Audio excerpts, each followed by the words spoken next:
horse drifted alarmingly in the betting was, Felsted in the morning continued to drift. It was late on the exchanges to lose. It was something you'd see in a Dick Francis novel, Charles Buttons.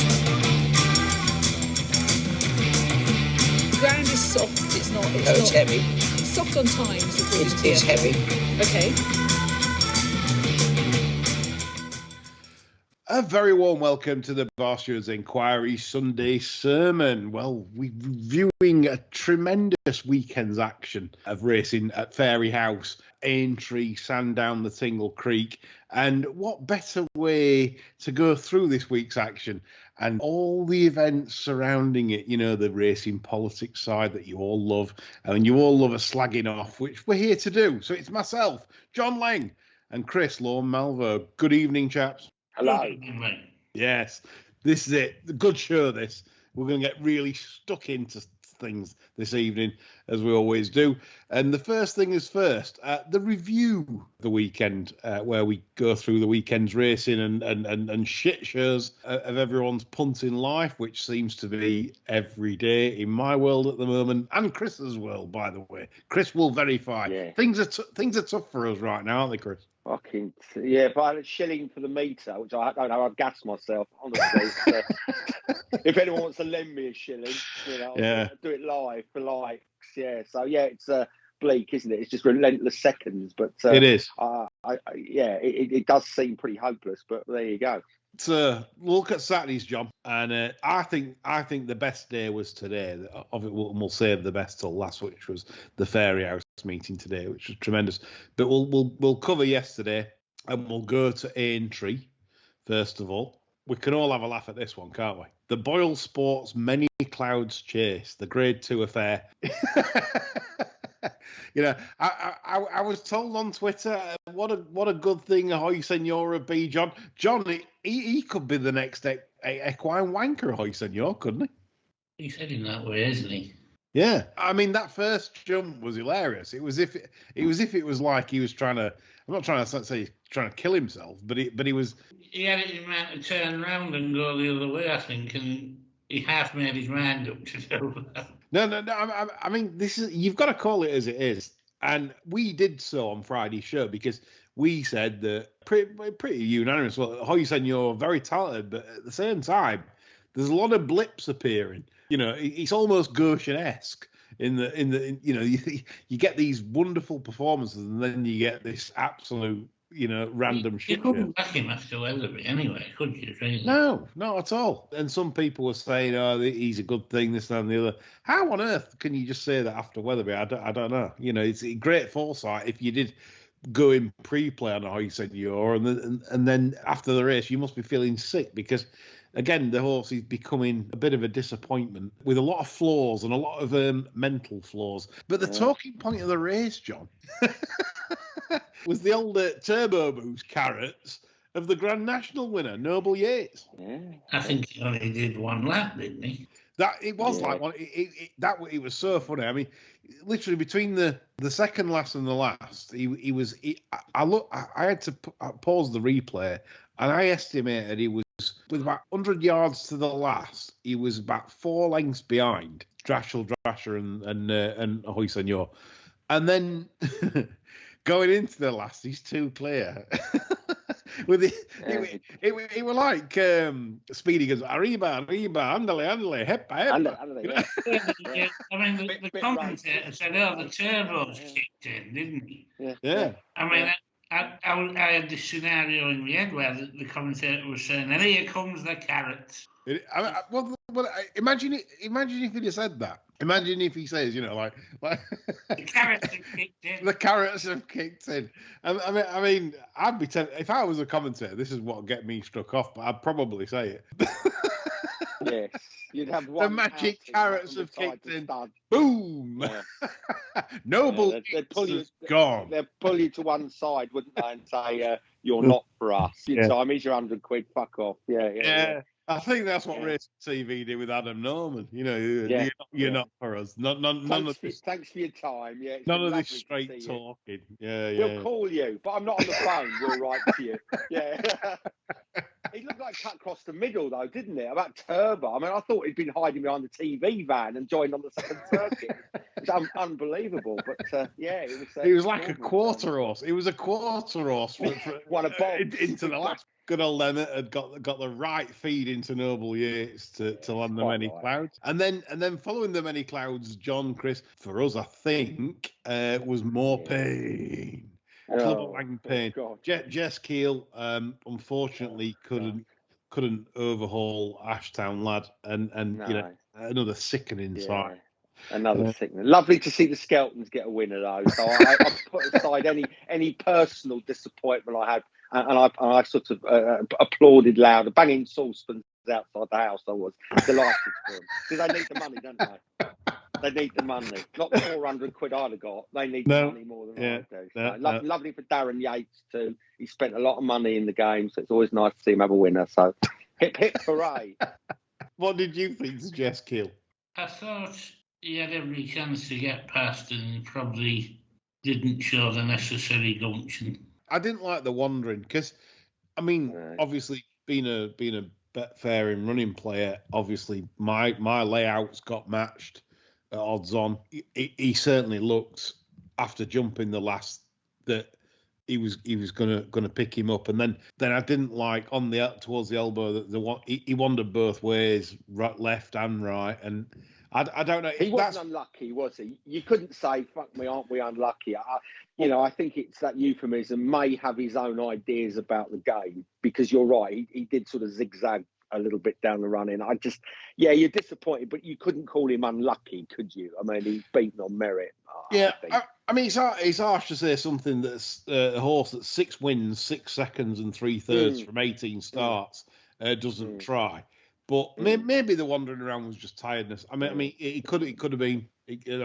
But if that's the case, you're right. If it is tiredness or not, it means that the mark sums him up. As in, right now, that's it. So if he's tired, then he's going to wander left and right because he's tired. That's very true. Yeah, that's very true. I mean, it's probably a little bit harsh to say he's a bit jaded, but yeah, I mean, he's probably as good as he is, isn't it? Yeah, I think so. I certainly left with not many excuses anyway.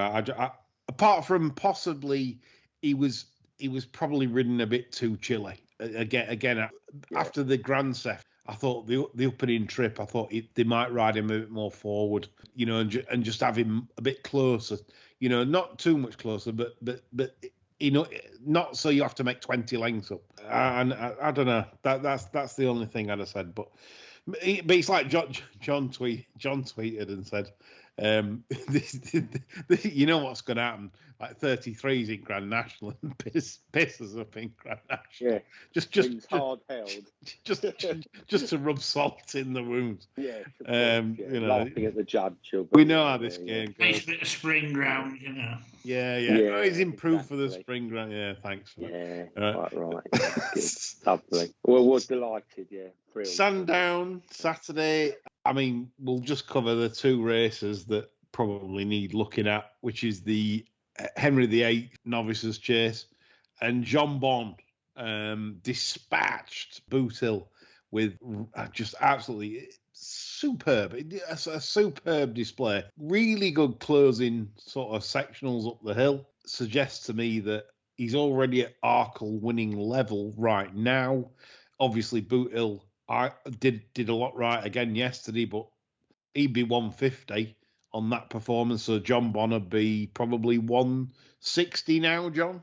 Was expected to win. Maybe wasn't expected to win as easily as he did, but I mean, he absolutely mullered Boat Hill, didn't he, really? Yeah. And prices he for the Arkle now. He's priced currently at 7-4, no change. He was sort of hovering around 2 to 174, I think, prior to the race. No change. Obviously, it depends what Sir Willie brings out with Sir Gerhard and the other one. I forget the name. There's another one in there in the betting, but John Bond really, whatever beats John Bond would have to be, I think, pretty smart. Really, really, really good. I mean, am I saying 7-4's value? No, I'm neither. No, I'm not a backer or a layer. Really, I think if something came along to beat him, it'd be like a Moscow Flyery type Arkle winner. It would have to be, because I think there's more to come from John, because like Cheltenham will suit John Bond's sort of running style where he can just get out, get jumping, get on with it. So it's one of them really. I wouldn't be a layer, but then again, am I diving in at that point at this price? No, but that's me really. Anti-purse betting now on Cheltenham's pretty dead. And then the Tingle Creek, which was running a second faster time, Edwards managed to get the job done in impressive fashion, beating the course specialist Green Team.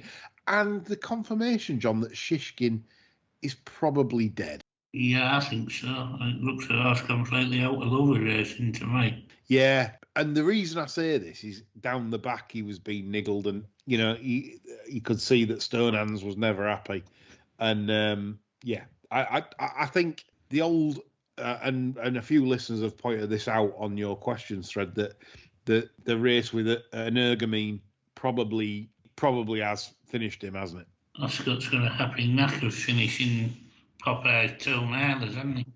Yeah, that's probably his hatred for the place, really. That's probably why he didn't run Constitution Hill. He's probably been scarred by that Energamine race. Yeah, I mean, I know somebody sent a tweet in saying, where would you go next with Shishkin? If he was mine, I'd send him hunting.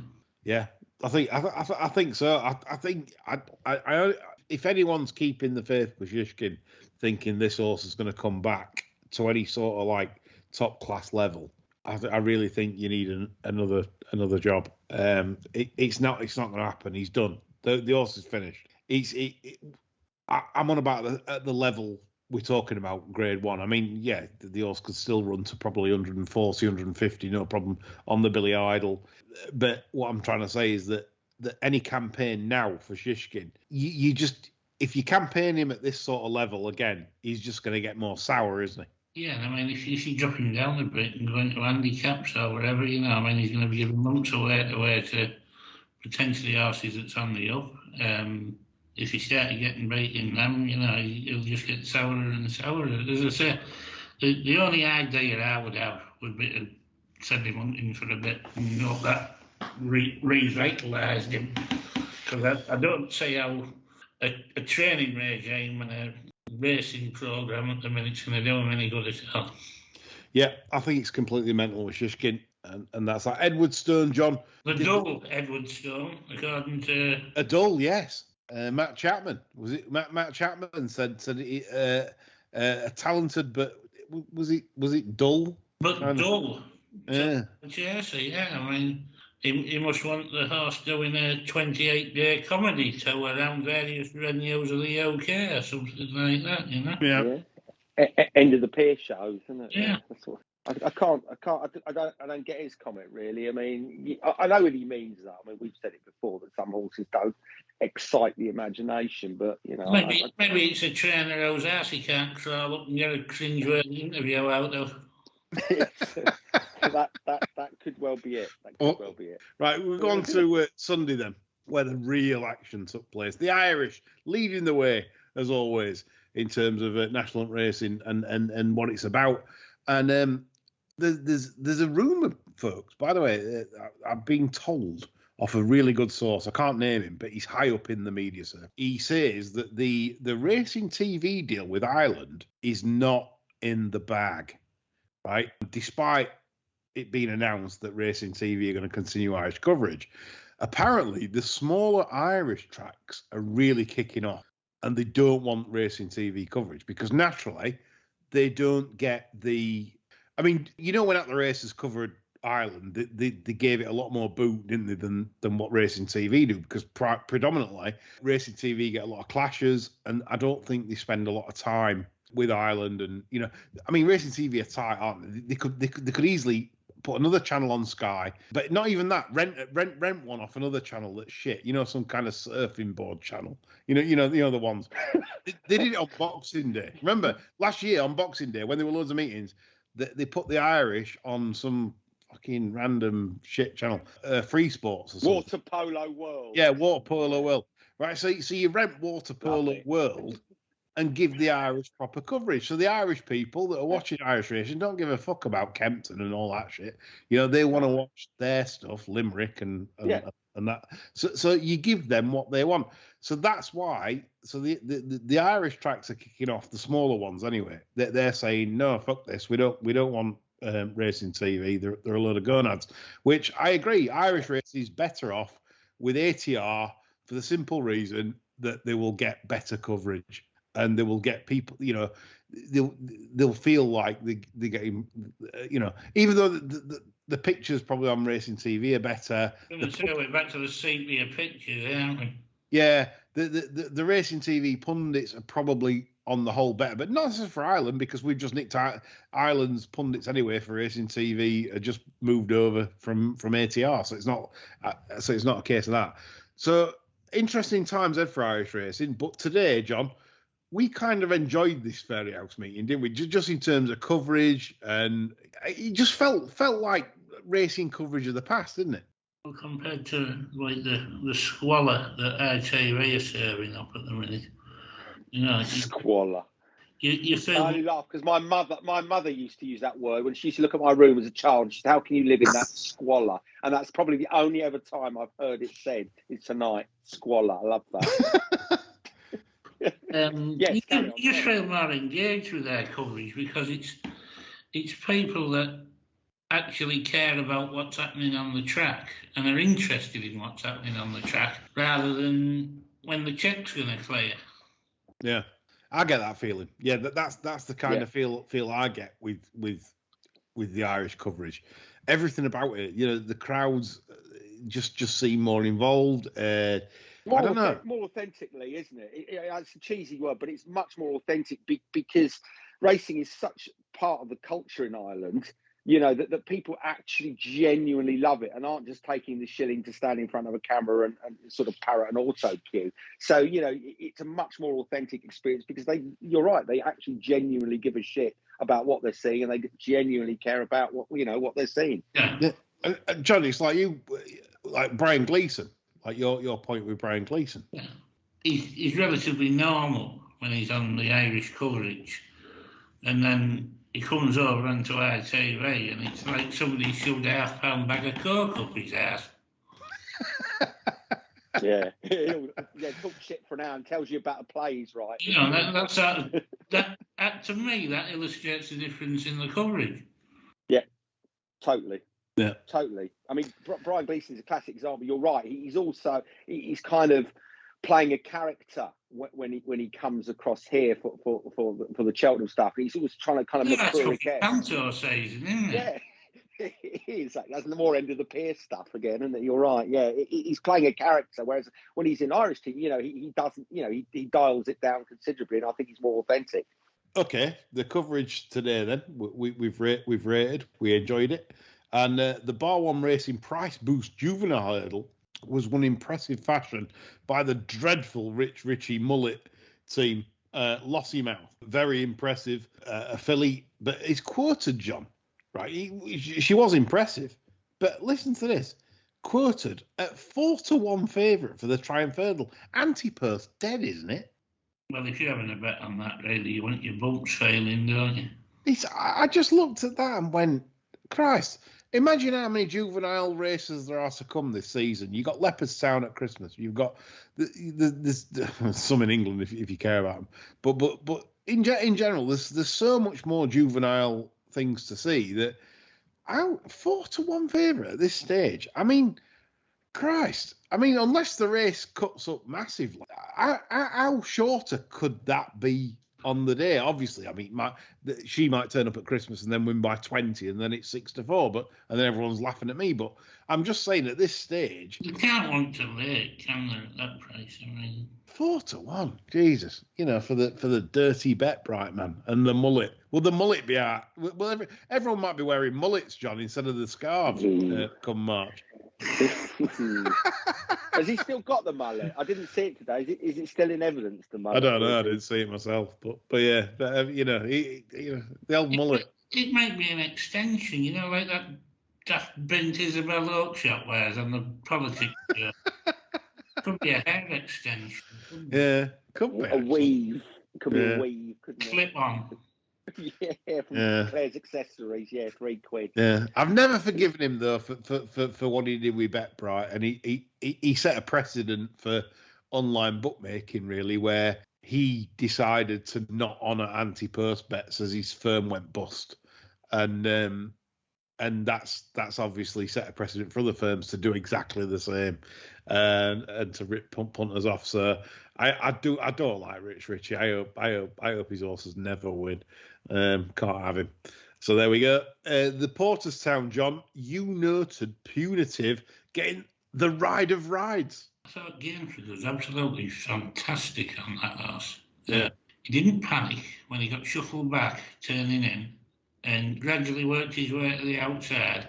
And I mean, the horse was eye-catching in the race because of the fact that he sat still. And to be honest, it half crossed my mind he wasn't busy. No. About far out. I thought that was ultra cool, extremely professional, and yeah, 11 out of 10. Honestly, yeah. I thought it was a blistering ride. Well, our very own Catherine Fry loves the Gainford. So, yep, so you're in good company there. She'll be listening to this and she'll be going, yes, John, you've nailed that one, as she always does. Yeah, but John wishes she said that in real life. In fact, get her to say that, and you can put it on your and you play it on loop, John, when you're watching the internet. Yeah, she says it in my head every night. Well, we should even have to now if you get a real recording. There, I could do that for Christmas gifts for listeners. How about that? What are the Fry fanboys thinking right now? Yeah, you know, there's an earner there. I'll take 10% off her if she's listening. Yeah. Anyway, carry on. Anyway, the Royal Bond was won by Marine National, and I'm a massive fan. I was all over Champ Kylie, 2-1 into 10-11. But as all good gambles and good bets, they go astray, and especially for me. And Marine National, I was so impressed with this, and I think this has got a serious chance in the Ballymore. When they step this up in trip, they're keeping on with this at 2 miles. You can see this is just going to improve a bomb. Macadori's been on Twitter and he says this is the one he likes for the Ballymore. 8-1 for the Ballymore is Marine National, and I think that's something I don't think's bad at 8-1. I think that's going there. That's not out of the ballpark, is it? No, because that's got to improve a good stone, you'd think, for going up another half mile, and it's already proven on good ground, so you're not worried about like if the ground turns up, like sort of dryish and they're having to water the shit out of it. Be a bit more hopeful, to be honest. So Marine National for me, I'm all over that. I thought I got a comment on Astro Diamond saying that did he stop that? I said no, it's Patrick Mullins. he was shit. I mean, if you look at Patrick Mullins aside, alongside like top jocks, you can see the difference. He's all over the place, and if you watch the running back, if you think Astro Diamond wasn't that busy. Just watch Patrick Mullins with his reins and stuff. He's terrible. Yeah, so I'm not having that it wasn't off or anything. But yeah, Astro Diamond shaped well to a point, but get Patrick Mullins off, maybe get improvement. The Drimmo, John, Mighty Potter broke my heart because in running, I had a good bet on Gallard de Mesnil, and I'm thinking, well, it's a match from 3 out, and Mighty Potter's made some errors and stumbled at the third last. I'm thinking, I have a chance here with the Irish national big stain powerhouse, but Mighty Potter absolutely blitzed it. Mighty Potter is actually tougher than the Pikey character in Snatch. Well, who Brad Pitt plays? One Punch Mickey. Yeah. The travelling character is the correct phrase, just for our legal. No, it's not. Traveller. Pikey. No, traveller. We love a Pikey, and that film. I mean, it's just bringing back memories. He was hilarious, wasn't he? You could beat him up and then he'd just bang and knock you out. And Mighty Potter gave me that feeling as well, John. I bet Gallard de Mesnil, and I'm thinking Menil. I know people don't pronounce the S. Menil. But yeah, I'm Yorkshire. And he was the one for me because I'm thinking, well, it's the ground's getting deeper. Yeah, he's got that stamina from the Irish Nash. Yes, and you know what they're like in Ireland? They sort of like crawl and then sprint from quite a way out. And He'll be the only one going on at the finish. And I thought I'd collected. But no, Mighty Potter, like John says, was like Brad Pitt in Snatch. He could be the bastard of all bastards, this Mighty Potter. He could turn out to be very hard to beat. He's a real tough sort. And just looking at the betting, Mighty Potter is 5s for the Turners at Cheltenham. You know, it could, again, a horse that I'd want on my side, I think, whatever he's against, because he is that tough. Sneaky H-way double, Marine Nation and Mighty Potter. Absolutely, yeah. I think this is key form today for Cheltenham. Okay, the Hatton's Grace, which saw our darling Rachel beaten on the unbeaten mare Honeysuckle. There'll be a lot of people crying today at this fact, because obviously, this is a mare that has warmed people's hearts over the years. But today, John, I think the difference was the well-run race and the deep ground got her beat at the trip. Well, there's quite a bit of German panzer in the downside of the pedigree, though. So I'm not entirely convinced that every ground's the issue. I think... no, but at the trip, maybe. I tend to think that the rating was on the wall for this a bit last year, because I thought the form wasn't quite at the level it was previously last year. They can go off the boil, these mares. Well, she's 8. Yeah, and... Turning 9. I mean, she went out like she'd been shot with shit, didn't she, going to the last? I mean, could that as well be something to do with Henry's runners? Henry's de Bromhead, Drac, he's not... I don't know, some of his runners recently just aren't... I honestly, I think if he had an outbreak of cholera in the yard, I don't think he'd be running it.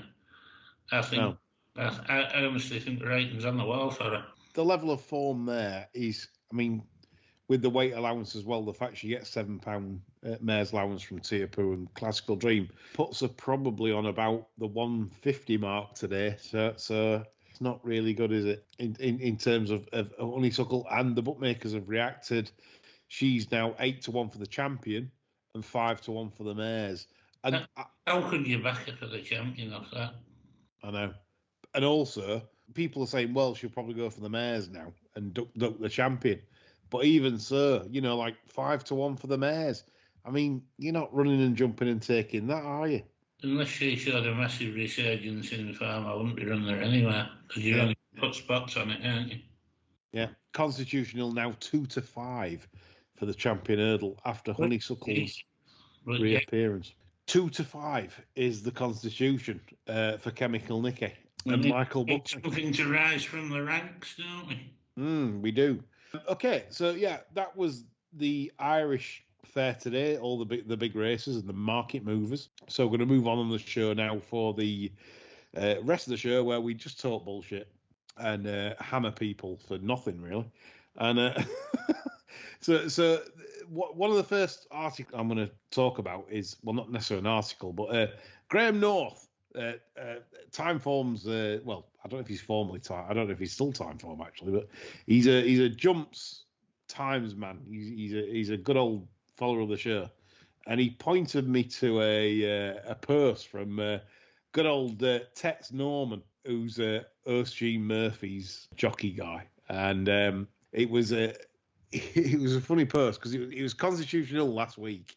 So Tex had come on, and by the way, Terry would argue with his shadow until midnight. He would. He literally would. He'd fight you. Yeah, he would. So he makes this post that Constitutional run the fastest time in the fighting fifth of anything that he'd seen, 25 point whatever it was. So he made this post. It's still there, so you can see it. Someone makes a pertinent point and said, Terry, are you sure the second last is still in the same place at Newcastle as it always was? Right? So Terry replies, yes. So it's there. He's sure. right? So then the former clerk of the course comes on and said, "No, it's not." And then, so he's like, I'm talking to clerks of the course. I mean, Andrew Cooper had me for a tweet back in the summer regarding, it wouldn't have happened in the days of Calanese and Giants Causeway, this ground. And he said, it's funny that, because I was clerk of the course then as well. So yeah, he had you there, didn't he? So Andrew Cooper had me, but Tets seems to be oblivious to, like, he didn't acknowledge it. He didn't do anything. He didn't say, oh sorry, oops, silly me. This is the thing. Some people have this really, what's the word, opinion about themselves and what they do, and everything they do is right. But yeah, so the former clerk of the course has told him, said, no, it's not in the right position. And it's like, and he doesn't acknowledge. There's a lot of people like that on Twitter that just refuse to acknowledge sometimes that they've just fucked up, really. But no, not all Tets. But then if you challenge Tets, I'll guarantee you he might want to fist fight you. He might want to be like Brad Pitt, Snatch Job, shirt off, shirt off. Come on, fight until one packs up. Good old Terry Norman there with the quote. So anyway, coming on to Graham North. Graham North says also, a good question here: has jump racing gone soft in the light of, we've said as a podcast that the first thing they'll ever come for is probably jump racing, in terms of getting rid of something, or like ground. They came for ground racing. They'll probably come for jump racing.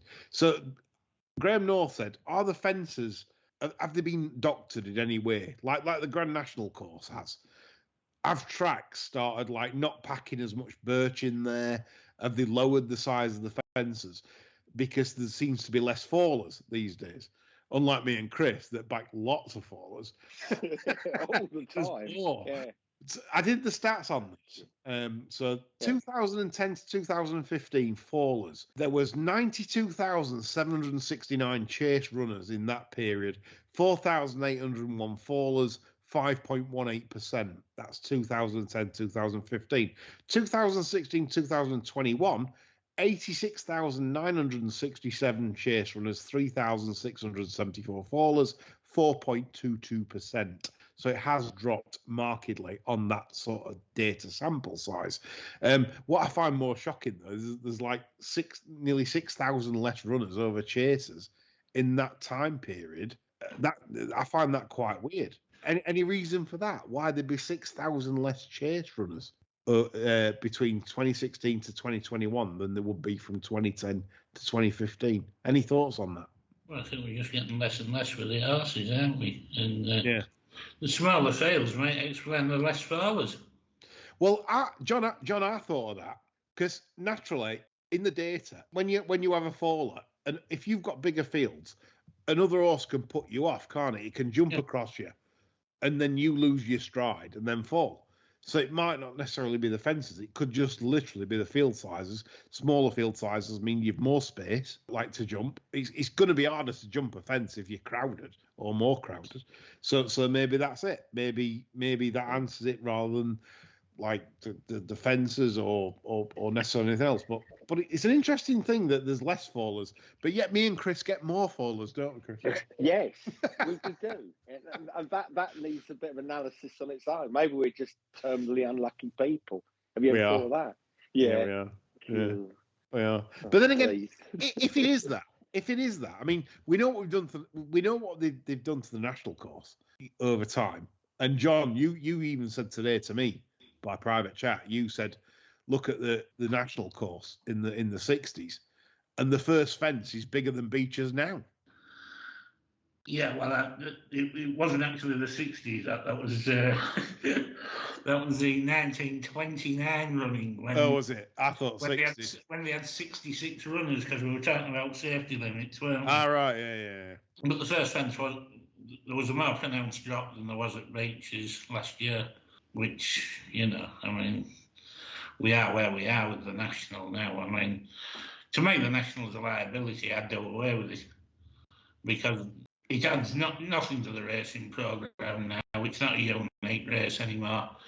But if there's anything gets killed in it, it's just bad publicity for the sport. And I'd knock it on the head, mate. It's an hard thing to say for national fans and people, but basically it's doing is highlighting the problems of the sport to the wider masses. So if you want a slower death of national racing, you would get rid of the national, because if you carry it on, they're just going to carry on and on and on, and then they're going to ramp it up and ramp it up and ramp it up and ramp it up.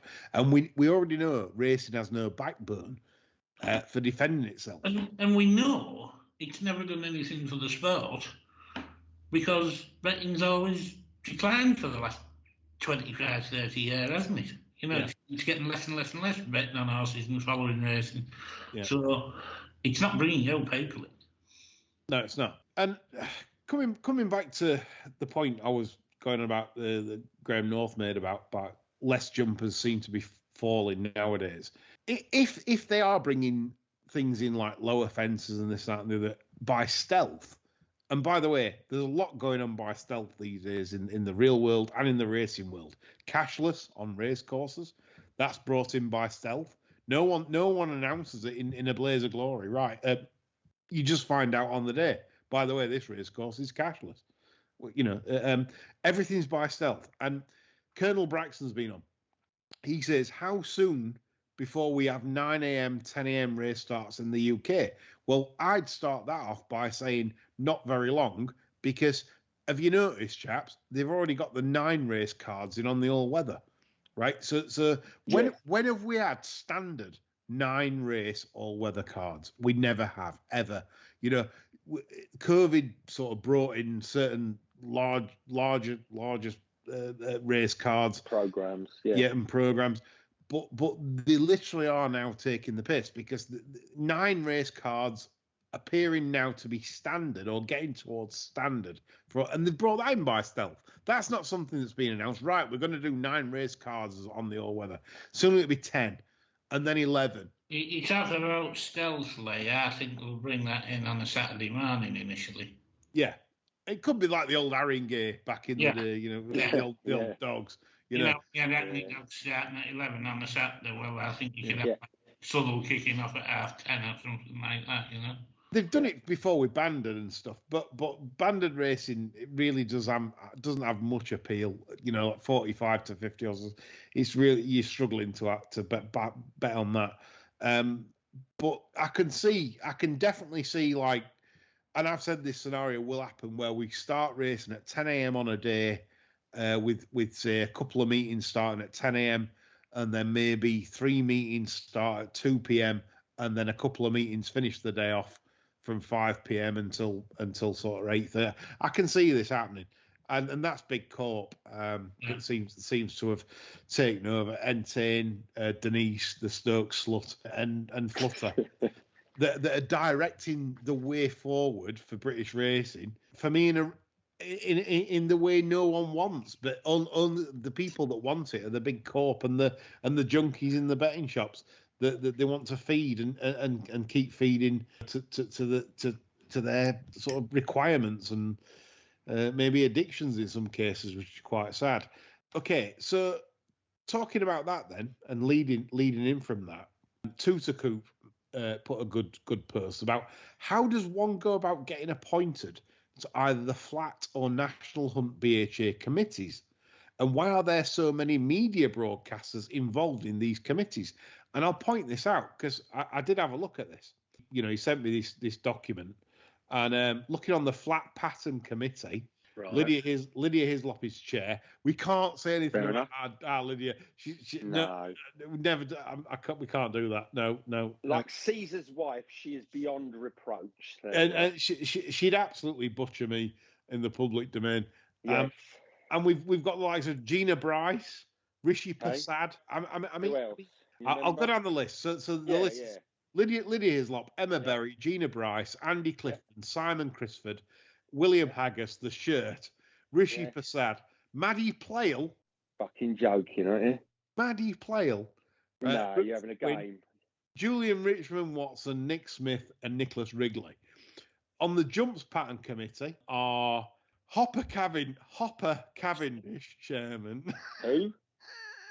What? Hopper Cavendish. No. He's making these up, John. I'm He's not. looking. He's I'm just not. doing a load of random names. He's got I'm a posh person's word generator on Hopper. Google. Hopper, all right, yeah. Who else? I know what legs like simmering. Ed Arkle, Richard Aston, Simon Clare. Yeah. Disgusting. Terrible. He could win the award this year. David Cleary, Sam Hoskins, Emma Lavelle, Lee Mottershead, Amy Murphy, Paul Nichols, Richard Morris, Ruth Quinn, and Vanessa Binney Ryle. Oh, Sweet Jesus. My God. It sounds like the Nuremberg defendants, isn't it? I mean, I'd rather have them, honestly. Oh. So like Tutor Coop obviously has said his tweet. Why have we got media types like this? Where are the punters? Where are the punters? But surely then you can't be a Because it guarantees the pattern a good press, doesn't it? You can't be a proper journalist, can you? Because if you're on these committees, apart from Lydia, obviously. Well, yeah. No, we don't want to run her down. No, she's different. But anyway, everyone else. But but this is the thing about sort of like this is why probably racing journalism is half in bed with the BHA, because if they're sitting on panels with the BHA, they ain't going to slag the BHA off ever, are they? Probably not. No. I mean, I can see why. Sort of being serious for a nanosecond. I suppose the fourth estate has to communicate the key messages of the BHA for the good of the sport, but it makes it rather difficult for individuals to criticise, but potentially, and it does seem very media heavy. I would have expected a more, I don't know, diverse mix of people, but clearly not. No. A lot of posh people on there, isn't there? I wonder what that's about. A lot of posh people. So racing might be run by posh people. I don't know. John, you're going to try and find out who Hopper is. Dennis Hopper. I'm going to look into Hopper. Do you think Goose could be the daughter of Hopper? That was Space's brother, Space Hopper. Yeah. I had one of them as a kid. Did you have a Space Hopper when you were a kid? Those orange things you bounced on. Yeah. Brilliant, wasn't they? Absolutely fantastic. Yeah, they were good. In fact, some of those could be replaced by a Space Hopper, I think, with no sort of without the output being degraded. I mean, crikey, unbelievable. And what does this committee do, just for listeners? I mean, what is their what do they do? I mean, basically, what are they meant to do? The basically is that it's like the framework of pattern and listed races, right? For the like for jumps and flat. Yes. So basically, if they think would this lot have agreed to have the middle park on Dewhurst Day and things like that? Yeah, a bit of shit like that. How to best serve the sport in terms of planning, fixture planning. It's fucking useless then. Well, them changes at the end of the flat season are the biggest load of shit I've ever known in the sport. Yes. Yeah. Lids, are you listening? Is Hopper a he or a she? No idea. That's the good thing. That'll be a he, I think. Hopper Cavendish. I'm going to go on silent and Google it, and I'm going to enlighten you all. The feminine would be Hoppette. It actually would, yeah. Anyway, right, okay, we'll move on. So, Meg Nichols, John, your favourite, announces in a like sort of a questionnaire online. I think it was a racing or some racing site. That Ed Chamberlain is a racing hero. Interesting, really, isn't it? I mean, yes, Ant and Deck as well got an honourable mention. I'm a little bit surprised she sort of thinks Ed's achieved more than her own father. Yeah. Well, I don't know. I mean, her own father's like knocked off a few birds in his time, hasn't he? Well, her own father's kind of quite good at racing, isn't he? He is good at racing. I'll give him that. Yeah. So I mean, he'd get the nod over the head in my book, but well, each to their own, I suppose. I mean, yes, It's a broad church. It could have been worse. Could have been Alice Plunkett. he could. But weren't I surprised though that she'd say Ed Chamberlain? Do you reckon that's to further her own career, perhaps? No, don't be stupid. How dare you? You take that back right now. Yeah. Megan needs to do anything to further her own career. I mean, she's very much flavour of the month in the sport, isn't she? Bloodstock agent, extra, paddock guru, presenter, jockey agent. Yeah. All before the age of 30. Absolutely. Different class. Is our Megan Nichols. And it's gonna put Leona Mayer out of a job, John. Well, as you say, Lee, she's different class. Sorry, what did you say? No, she's terribly good. She does the homework as well. Whereas I don't get the sense that Megan Nichols does that homework really. But she's obviously more successful than we are with a burgeoning bloodstock career. So what do we know, eh? Absolutely, we're out the ballpark on that one. Yeah. Okay, so John Nolan's come up with a funny to break things up. If you could feed any bookies rep to an emaciated shark, who would you toss in first, John? Blimey. That's one from the left, isn't it? Probably that creepy Shinners fella, you know. Oh, the Shinners, the Michael Shinners. Yeah, I'm not keen on him. I'd probably chuck him in with a shark. Yeah, Shinners. Shinners for John. Chris? Yeah, I mean, it's an embarrassment of riches. I mean, can you have more than one pick, i.e., all of them? Well, I think Shinners has got to be. That would be my pick as well. I mean, but it's a very, very closely handicapped field, isn't it? There's only a pound or two between them all, so any selection is a good one, I think. I think I'd do the Bet 365 man. Who's that? Which is nice. Which one? He always does it on Zoom. He sits at home. So he won't pay mileage, Denise. Well, he probably Denise won't give him. Yeah, no exes. You're not good at course. You can sit in your bedroom, you know. Quite right. Good on him. Yeah. So probably him because it's just a waste of time. So that's that. Yeah, good question, John. Okay, before we get on to our last subject, which will be discussing the Wincanton fog and future cost thoughts. Just an interesting topic here regarding betting books. Any betting, gambling related books worth reading? Jack Veach says loves his betting books. There's Jack, a contributor on our show, on our Friday show also, and a good one at that. Adrian Dan's been on and said he recommends Gambling for Life by Harry Finlay. David Greenwood says Ivor Herbert wrote 2 brilliant books on Arkle and Red Rum for those of you that like icons of the sport and want to read up on those. Ivor Herbert wrote 2 brilliant books on those. And for me personally, it's my personal book that I really go to war with and often read up on when I'm struggling in bad times. Winning Thoroughbred Strategies by Dick Mitchell. That's because of the opening couple of chapters about mindset. It's brilliant on that. It explains to you basically why you are better than the rest and what you need to do to achieve that. And that's a good book to go back to for anyone that's struggling sort of like with their own betting. So I would recommend that. That's quite expensive on Amazon because it was written in 1973.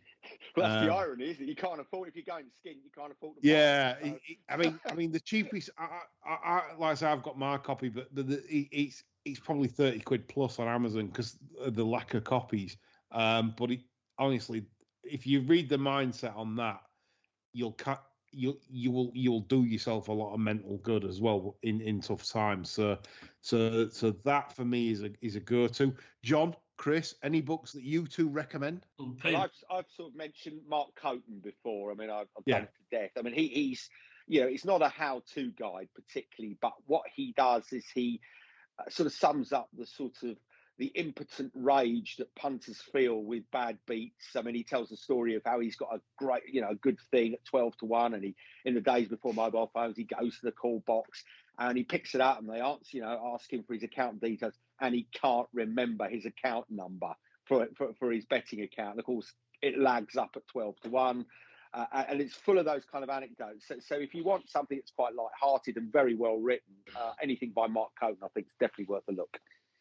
Interesting, yeah. Mark Coton, yeah, of yesteryears, and like you say, certain things from yesteryears, certain whether it's anecdotal, whether it's sort of like factual, can sort of can help you betting to this day, and that's important when. I never dismiss anyone that sort of wrote books in the past and people say, oh, yeah, well, he's a has-been or whatever. But there are some definite passages in certain books that can improve your betting. And I do recommend what I said and what Chris has said there. Mark Coton of yesteryear was certainly a pioneer at that time. John, for you? I love a quote. While this won't probably help your betting, I think if you read this, it might just change your life, and that is The Dice Man by Luke Reinhardt. I've got that on your recommend, and I've still yet to read it, but I'm going. This will be happening. I will be reading that when I have time. The Dice, yeah. So I listened to John a while back on this, and I'm looking forward to this. So John, why do you think this will enrich people's lives by reading The Dice Man? Because it illustrates that if you've seen the film Sliding Doors, one step to the left as opposed to a step to the right can alter your life. Well, this is basically a fairly bored psychiatrist who decides that all the major decisions in his life he's going to let the dice decide. It's beautifully written. It's really comic. Well, it's comical if you like fairly dark humour. I found it funny anyway. But you can just imagine how things can spiral if you're giving yourself 6 options with every decision you make. Things can get quite extreme in those situations, and I think anybody giving that a read will not only enjoy it, they'll feel a lot more mellow about things that happen that are out of their control as well. Good stuff. One for me and you, that Chris, this winter. Oh, yes. Definitely. If that improves the mindset or the mood and stuff, definitely from sort of bad luck bastards. Well, necessarily improve the mood. It'll definitely change the mood. Yeah, make it worse. Yeah. It could. The dice will be loaded, the ones we buy. That's the problem. But no, I've had good reviews about it, and I'll definitely have to get that. Good stuff, John. Okay, we'll move on then. 2 last topics then. The first one is the Wincanton Fogger, which I was this took me aback because naturally as a customer, as a watching viewer of the sport, Wincanton raced this week in dense fog, and decided after 2 races to go and inspect. And the jockeys and the trainers walked out on the course and decided that racing was fit to continue because obviously the jockeys can see the fences. There's no safety issues, which I'd never got any problem with that. However, the poor paying spectator was left shortchanged because they couldn't see anything, including they literally could see the last 80 yards of the race and maybe a few furlongs down onto the back, and then that was it. Where do we stand on this, chaps, in terms of right or wrong? I mean, is this not a spectator sport, or are we just paying money for the hoity-toities to run the horses around the field and fuck you? You got it. That's it. That's it. You got it. That's exactly what it is. And I was surprised by your comments, which I agree with, didn't get more support. It was a sort of suggestion that you were mad. But by suggesting it's a spectator sport, because as long as all the owners and trainers are happy, fuck everyone else. Bizarre. I don't know, but that's the mindset, isn't it? Moving to football, which is another spectator sport, and there's a quote here from the referee's handbook, which referees, when they inspect a game, whether it can continue in extreme circumstances, they say fog creates its own problems. Use perspectives from ground level and the back of a stand. Check the forecast. Remember that there is a responsibility to paying customers. Oh. That's in the referee's handbook the FA that's so basically that's the referee will attend that, and he will have to go to the back of the stands to make sure the paying customer can see the game. Now but racing doesn't care, does it? It doesn't care about its customers, and that was clear from Wincanton because.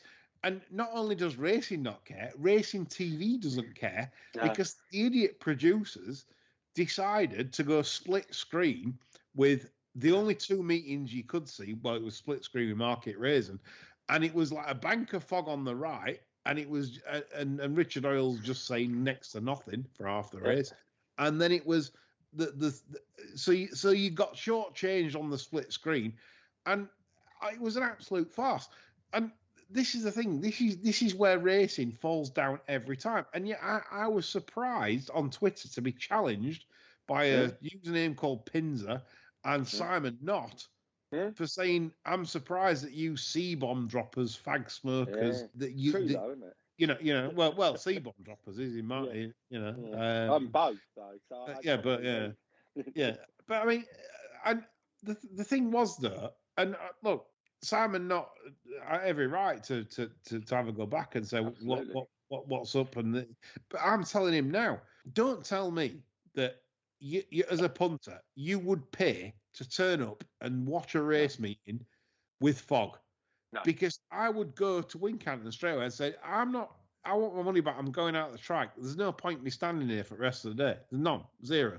I can't see anything. It's like I've got my pint and a burger. And Simon Knott meant off the cuff comments like, "Oh well, the Christmas parties are going well." And well, it would be. They're getting food and drink. They sat in the restaurant.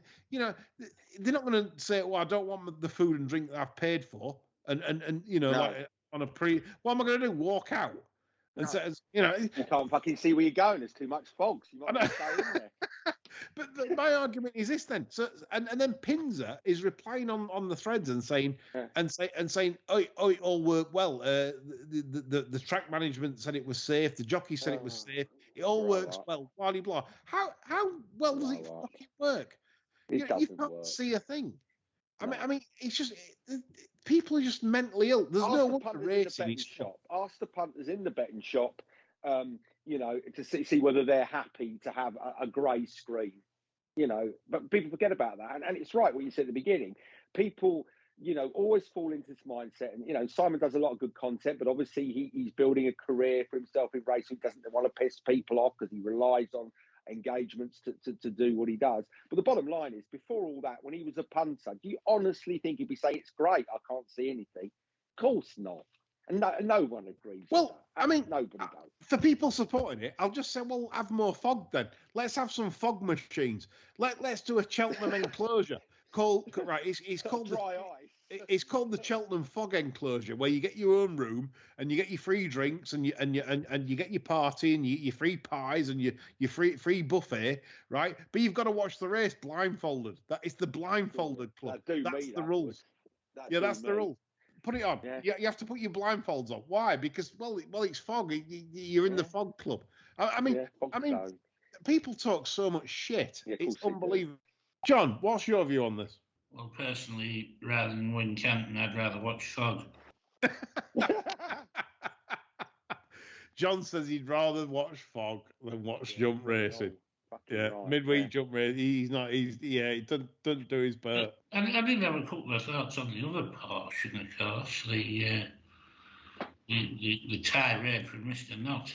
That was crazy, wasn't it? C-bomb dropping, flag smoking contingent. Both of which we could kind of stop overnight, couldn't we, if we wanted to? Yeah. Back off, could we? Well, yeah, I think we could. But it begs the question, how long would it take Mr. Nutt to stop being a supercilious cunt? Absolutely. Bang on the money from John. And that's a great way to sort of end that subject. Just before we finish, so the Cotte Awards are coming forward for 2022. And we're going to put a thread up tomorrow with regards to your thoughts, listeners, so get involved on Twitter. Birds of yellow green. It's your vote that counts. Get your horrid thoughts out on this thread. Get your absolute thoughts out on this thread on who should be Cotty of 2022. Early nominations so far from some of our listeners are saying Simon Clare, Simon Knott, and Pitt. A blogger. Yeah, bloggers up there. But then everyone's got different reasons. You could say Matt Chapman. You could go anywhere. You could go to Arc Racing, any organisation. It doesn't matter. Who you think should win a Cotty for 2022. So get involved on Twitter. And we are giving away a copy of Barry Geraghty's autobiography for the lucky winner that decides to post in the thread of nominating their Cotty person. And if you lucky enough to win that, if you get the Cotty person right that you've nominated, then you're in the chance to win Barry Geraghty's autobiography. So so all good stuff to come. I hope you enjoyed this week's show, like me, John, and Chris have. That's all from us. Bye for now.